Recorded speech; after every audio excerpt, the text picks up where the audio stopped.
Hello students, how are you all? Welcome to eco सीखो once again. इस video में हम समझेंगे कैपिटल रिसीट्स को। Since we are done with revenue and capital receipt, but इस video को देखने से पहले प्रीवियस दोनों वीडियोस देख लेना। अगर आपको ये मैं जो लिखते रहता हूँ बोर्ड में, अगर इसका आपको पीडीएफ चाहिए, you can always ask for this PDF by calling on this number. Call करना, मैं आपको मतलब you don't call please, sorry call मत करना, आप खाली हाई लिख देना उसमें, और हाई लिख के उसमें आप मुझे बताना कि आपने वीडियो देखी, आपको ये पीडीएफ चाहिए, आपको पीडीएफ मिल जाएगा। ठीक है, कॉल करने से मैंने इसलिए मना किया बिकॉज दिन भर फिर कॉल रिसीव करता रहूँगा तो मैं पढ़ाऊँगा कब। ठीक है, चलिए अब आते हैं हम लोग कैपिटल रिसीट्स पे। कैपिटल रिसीट्स, कैपिटल रिसीट्स का मतलब होता है जो एसेट्स और लायबिलिटी को इंपैक्ट करता है। इसकी फर्स्ट वीडियो में मैंने बताया था कि capital receipts are the receipts which either create liability और रिड्यूसेस द एसेट्स।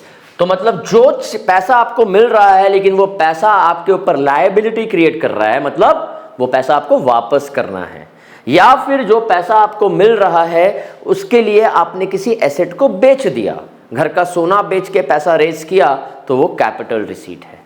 ठीक है, इसका सबसे पहला कैपिटल रिसीट का एग्जांपल है, मैं अब डिटेल में एग्जांपल्स के साथ समझाता हूं इसका। बोरोइंग्स, जब आप पैसा बोरो करते हो, पैसा मिला तो सही लेकिन वापस भी तो करना है भाई साहब, कि लेके भागने का है नहीं ना। तो इसको ये क्या कर रहा है, इट इज क्रिएटिंग लायबिलिटी, ये लायबिलिटी क्रिएट कर रहा है ना, it is creating a liability. So मैं इसको हाईलाइट कर दे रहा हूं, creating liability, that is why we say that borrowing is a capital receipt. Why? Because it is creating a liability. ठीक, कहां से borrow कर सकती है government? Government can borrow from various sources. Government can borrow from our country के अपने लोगों से, देश के लोगों से।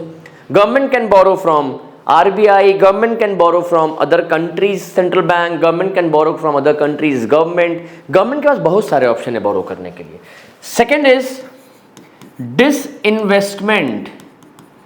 डिसइन्वेस्टमेंट एक इंपॉर्टेंट टर्म है जो अलग से पूछा भी जाता है। डिसइन्वेस्टमेंट मतलब जब गवर्नमेंट अपने कंपनी के एसेट्स को बेच दे, और बेच के मतलब कंपनी के एसेट को बेचने का मतलब, मान लो कि मेरे पास कोई कंपनी है, गवर्नमेंट की कंपनी है, सपोज गवर्नमेंट अपने कंपनी में एक सर्टेन स्टेक मतलब हिस्सेदारी डाइल्यूट कर दे, बेच दे, उसको डिसइन्वेस्टमेंट कहते हैं। जैसे सपोज करो कि BSNL है, BSNL गवर्नमेंट कंपनी है, तो BSNL अभी बात हो रही है कि टाटा उसको खरीद लेगा, लेकिन अगर BSNL जब बिकता है तो उसको अगर कोई प्राइवेट कंपनी ले, उसको डिसइन्वेस्टमेंट कहते हैं कि गवर्नमेंट ने अपने कंपनी का हिस्सा किसी को बेच दिया और पैसे रेस किए, पैसे तो आए लेकिन एसेट कम हो गया।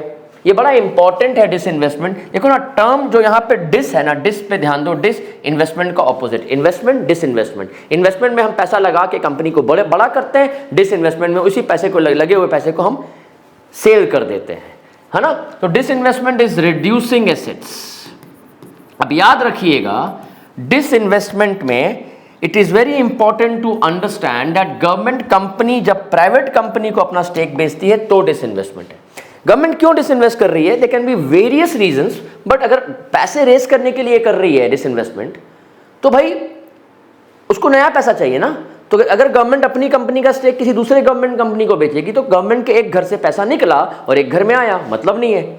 मुझे पैसा चाहिए नया, तो कहां से आएगा? जब गवर्नमेंट कंपनी अपने स्टेक को प्राइवेट कंपनी को बेचे। मतलब अगर जैसे BSNL अगर एयरटेल खरीदता है या BSNL अगर टाटा खरीदता है तो वो डिसइन्वेस्टमेंट है। SAIL, steel authority of India limited जब अगर टाटा स्टील को अपना स्टेक बेचती है, SAIL is a government company, Tata steel is a private company, ये डिसइन्वेस्टमेंट है। ठीक है, तो disinvestment is reducing assets.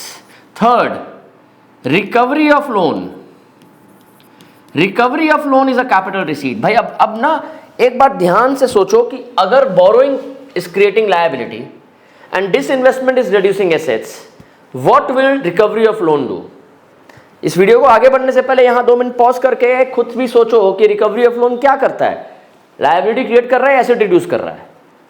The answer is it is reducing assets. How? सवाल ये है हाउ। समझना जरूरी है, रटना जरूरी नहीं है। आप लोग रटने में ज्यादा विश्वास रखते हो, है ना। इसमें क्या होगा, ये एसेट्स इसलिए रिड्यूस कर रहा है बिकॉज जब आप लोन देते हो, मनी बैंकिंग चैप्टर में हमने पढ़ा, जब बैंक किसी को लोन देता है तो बैंक का एसेट क्रिएट हो रहा है, राइट, है ना। मनी बैंकिंग चैप्टर में यही पढ़ा ना हमने कि बैंक लोन देता है तो जो लोन है वो बैंक का एसेट है, राइट। तो भैया जब हम लोन दिया वो एसेट क्यों बना? क्योंकि उस पर हमें इंटरेस्ट आएगा। इंटरेस्ट आएगा तो मतलब उससे हम पैसा कमा रहे हैं, जिससे हम पैसा कमाते हैं वो हमारा एसेट होता है, राइट। तो मान लो कि इंडिया ने चाइना को लोन दिया, चलो चाइना नहीं, श्रीलंका को लोन दिया। इंडिया ने श्रीलंका को लोन दिया, कितने का लोन दिया? लेट्स से 5,000 करोड़ का। श्रीलंका इंटरेस्ट पे कर रही है 5,000 करोड़ पे, कितना? Let's say 50 crore. तो भैया ये इंडिया का 5,000 करोड़ इंडिया के लिए एसेट बन गया ना, क्योंकि इस 5,000 करोड़ से 50 करोड़ रुपए हर साल इंडिया कमा रही है, ठीक है। श्रीलंका के पास कुछ पैसे आए, श्रीलंका ने क्या किया? ये पैसे इंडिया को वापस करके 4,000 करोड़ रुपया वापस कर दिया। तो पहले 5,000 पे इंटरेस्ट मिल रहा था, अभी 4,000 वापस मिल गए, तो 1,000 करोड़ पे इंटरेस्ट मिलेगा। पहले एसेट 5,000 था, पैसे मिलने के बाद अब एसेट 1,000 करोड़ का रहा, क्योंकि अब हम कमा सिर्फ 1,000 करोड़ पे रहे हैं। तो जब रिकवरी ऑफ लोन हुई है, पैसे मिले जरूर है लेकिन एसेट कम हो गया। I hope this is clear to everybody. तो recovery of loan is reducing assets for the government. And last is other liabilities. What is other liability? ये बड़ा इंपॉर्टेंट है, लोग इसको मिस कर देते हैं। इसको पता मतलब 3 पढ़ के चल जाते हैं और एग्जाम में अदर लायबिलिटी आ गया, क्या करोगे? फंस जाओगे। छोड़ना कुछ भी नहीं है। अदर लायबिलिटी का मतलब ये है कि गवर्नमेंट के पैसे जो पोस्ट ऑफिस में आते हैं, देखो पोस्ट ऑफिस में बहुत सारे स्कीम्स चलती हैं कि पोस्ट ऑफिस में पैसा जमा करो 7 साल में डबल हो जाएंगे, तो बहुत सारी स्कीम्स है। पोस्ट ऑफिस, देखो पोस्ट ऑफिस का जो मेन काम था चिट्ठियों का, वो तो खत्म हो गया। अब पोस्ट ऑफिस में भी पैसे जमा होते हैं। पोस्ट ऑफिस अब फाइनेंशियल मैटर्स में ज़्यादा डील करता है। तो पोस्ट ऑफिस में जब पैसे जमा होते हैं, सपोज करो कि कोई स्कीम है जहाँ पे मैंने पोस्ट ऑफिस में पैसे जमा किए और 7 साल के बाद विड्रॉ करूँगा, 7 साल में पैसे पोस्ट ऑफिस में रहेंगे। पोस्ट ऑफिस किसका है? गवर्नमेंट का है। और ऑब्वियसली गवर्नमेंट उस पैसे को वहाँ रखा तो रहने देगा नहीं, उसको यूज़ करेगा, तो हमें भी वापस करने हैं पैसे उनको। तो भाई साहब ये जो पैसे हैं ये गवर्नमेंट के लिए अदर लायबिलिटी, क्योंकि गवर्नमेंट के पास पोस्ट ऑफिस के थ्रू पैसे गए लेकिन वापस भी तो करने हैं, ये अदर लायबिलिटी। या प्रोविडेंट फंड, नेशनल इनकम में पढ़ा था ना, employers contribution to social security scheme. Social security scheme, provident fund, जब गवर्नमेंट कंपनी या किसी भी कंपनी में आप काम करोगे तो काम करते हो तो उसकी आपकी सैलरी का एक हिस्सा सरकार काट लेती है या वो कंपनी काट लेती है, काट के अपने पास रखती है। अब उनका वो पैसा नहीं हो गया, क्योंकि वो पैसा आपको वापस करेगी। वो काटती है इसलिए क्योंकि आपको वो पैसे वापस मिलते हैं with interest when you the time when you retire, so that आपका रिटायरमेंट के लाइफ बाद वाली लाइफ अच्छी हो, राइट। तो भाई ऐसा है ना, ये पैसा आपका गवर्नमेंट ने काट के अपने पास रखा, वो आपको बाद में वापस करेगी, लेकिन गवर्नमेंट के लिए पैसा क्या है? लायबिलिटी है, क्योंकि वापस करना है। इसीलिए जो प्रोविडेंट फंड है या पोस्ट ऑफिस, इसको हम अदर लायबिलिटीज कहते हैं इनके अलावा। तो कैपिटल रिसीट्स में ये चारों आते हैं। I hope this is clear.